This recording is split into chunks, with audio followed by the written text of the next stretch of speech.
Здравейте, намирам се в Скобелева майка, непосредствена близост до околовръстното шосе, вътрешното околовръстно на Тракия. Зад мен виждате поредния ремонт на ВиК с две хубави дупки.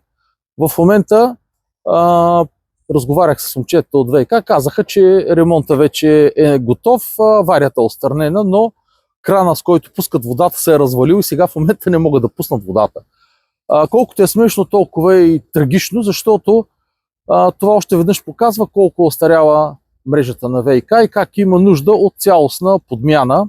Както ви казах, 80% са за спешна, нали, направих грешка смешна, но грешката е вярна, за спешна подмяна и 10% са компромисен вариант, които могат да изкарат още известно време, но в никакъв случай не прекалено дълго, защото, както виждате, авариите са постоянни и навсякъде. Цяла сутрин тук целият район няма вода.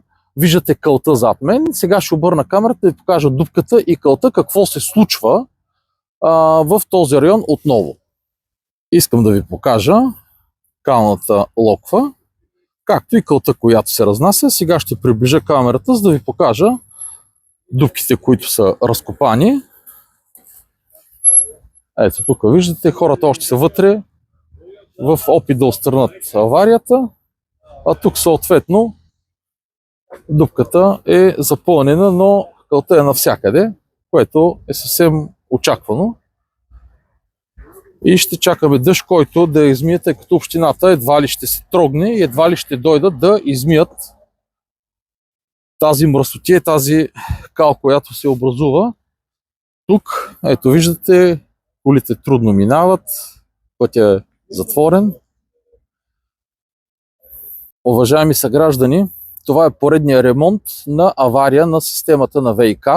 Както виждате, нищо ново под слънцето, нищо не се е променило и вероятно така ще продължи до момента, в който дойдат хора, на които им пука и хора, които искат нещата да бъдат различни.